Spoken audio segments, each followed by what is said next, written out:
Today I'm joined with Monte Paulsen from RDH Building Science. He's responsible for the Passive House Zero Emissions building section of that. We've been working with Monte for several years now on Canada Earth Tower and the Solo project. Today Monte's going to just share with us his views on the pace of change towards zero emissions buildings and the need for it. First question, Monte, is why the shift, and what is the shift from what we were doing building-wise to where we are now? It is a ratchet shift. I don't think the construction and development industry has had this much change forced on it since the advent of the elevator. Kind of changed cities dramatically. And it's driven by the fact that we're in a climate crisis, that we don't have 30 or 40 years to get to zero emissions. We need to get there in the next 10 or 15. And so we're completely rethinking mechanical systems and how we heat and cool buildings, and that's causing us to completely rethink the enclosures. How well can the building keep the occupants comfortable through its design? And that's where Passive House really kicks in. It's a template, it's a model for buildings to be really efficient and really comfortable. There's towers everywhere, and it seems to be the way to go, to put a lot of people on a small piece of land, but they're built out of concrete and they're big glass walls, like the building we're in today. Yeah, and concrete, if it were a nation, would be the 8% of global carbon emissions. Simply the production of concrete is a huge piece. And so that's why projects like this that are doing mass timber in lieu of the concrete are such a huge piece. We need to lower both the embodied carbon, the carbon that is created by making a building out of glass and concrete and steel, and the emissions carbon, the carbon from trying to heat or cool units over time. And what's amazing about the Earth Tower is that so we've lowered the embodied carbon through mass timber, and we're lowering the emissions through Passive House. And in an environment where we're in simultaneously a climate crisis and a housing crisis, tall, mass timber, dense Passive House is the solution to both that doesn't pile costs on the community. It's relatively cost comparable with other forms of housing in a city. You say we're in a climate crisis, but yet you look around and you look around the city and it doesn't feel like a crisis. Is the sense of urgency there with the governments, with the technicians, and with the people? I think we're getting there. There are frustrating days, no question about it. But City of Vancouver has been a real leader globally in terms of setting goals and creating connections between parts of the community to kind of train everybody to move along. The province of British Columbia, through the STEP code, is taking us to a place where by 2032, nearly every building is essentially going to be built to the Passive House standard. And we're starting to see other provinces and states catch up. They're setting generic goals that are okay, and as they work out how to implement those goals over the next 5 or 10 years, you're going to see many, many more communities follow where the City of Vancouver has gone. And you're going to see the leaders, like the team doing this in the City of Vancouver, in demand internationally because of the skills we've built here. So we talk about the timing for the climate emergency, and we say it's 10 to 15 years. I keep hearing the 10 to 15 years every year. And it seems like that 10 to 15 years keeps shifting out, like we've got more time, but we don't. And if the STEP code is contemplating by 2032 to be fully implemented, is that going to be quick enough for us to have a meaningful response to what we know is an issue? That's tough, huh? I mean, I think we'd all like to go faster, and we see the need to go faster. At the same time, construction is a very complicated industry with a lot of people to bring along. There's a lot of trades, a lot of individual workers, a lot of companies.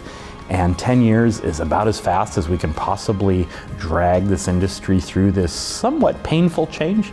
The good news is Passive House buildings, the first one's harder, no question. It's harder on the architects, it's harder on the contractors. The second one's a little bit harder. The third one's just how we do. It becomes familiar fast. Our Earth Tower project is a hybrid with a concrete building with a largely wood structure following Passive House standards. Is there anything like that now in North America, in Vancouver? No.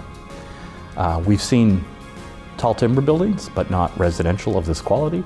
And we've seen tall Passive House buildings. There's a few in Europe, and there's several being built in China, but there's no one who's put together this combination of mass timber, incredibly efficient systems that are integrated between the residential and some of the commercial on the ground floor, all in a Passive House enclosure, and also in a really elegant design with lots of open space and garden space in the buildings. I haven't seen a project quite like this anywhere in the world. Clarify zero emissions and reconcile it with Passive House. Passive House is an enclosure first design principle to lower the heating load through more insulation and lower the cooling load through more careful control of solar gains and internal heat gains. And then once you've lowered the loads dramatically, they can be met by small electric systems rather than by big fossil gas powered systems. And so first you lower the amount of energy required to keep a place comfortable, and comfortable not just today, but in future climate where things are getting warmer, where summers are getting smokier, where air pollution gets worse and rain gets more intense.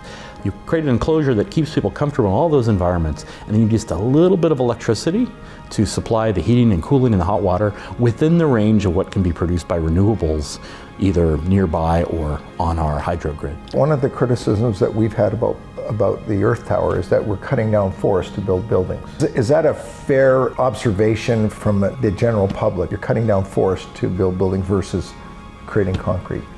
Which is the lesser of the two evils, and why? Well, you're a pilot, you've flown over Canada, we have a lot of forest. And we are cutting in a very sustainable way, a very small amount on an annualized basis to do mass timber. And mass timber compared to concrete actually encapsulates carbon and stores some of that carbon.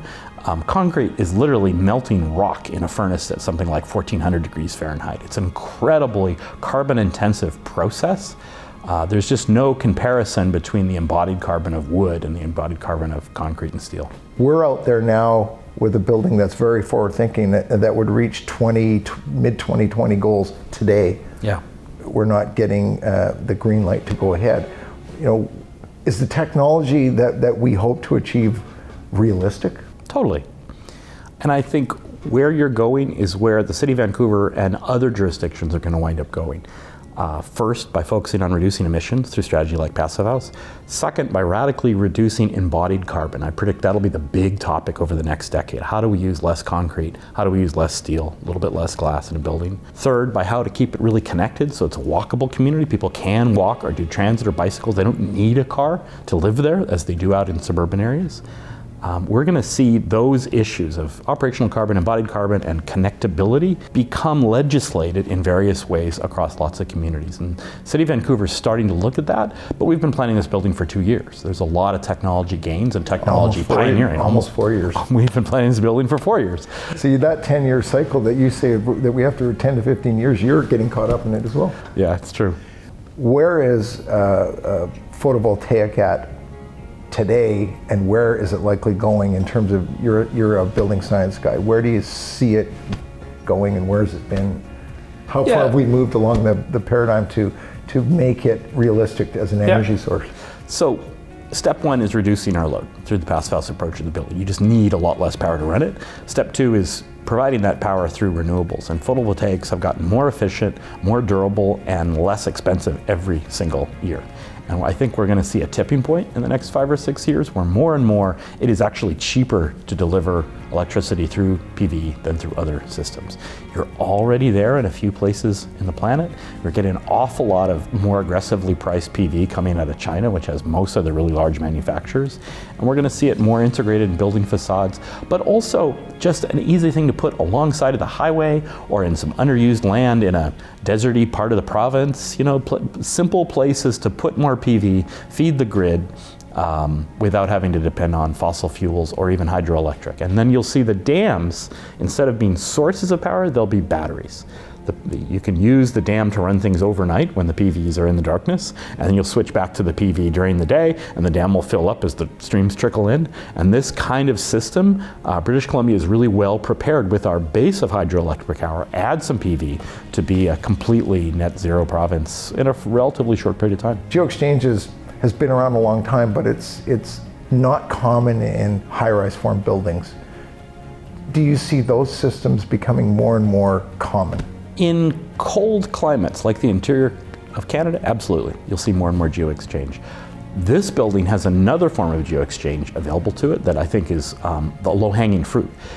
If you have a small grocery or a restaurant on the ground floor, as you likely will, let's say the refrigerators in that grocery produce a huge amount of waste heat just to run those. So first we're going to make those refrigerators highly efficient. We're going to take that waste heat and dump it into the hot water tanks, providing hot water to all the residences upstairs. Simply capturing the heat deltas within the building is a huge opportunity for easy savings. It doesn't cost anybody anything. We don't have to drill holes in the ground to do it.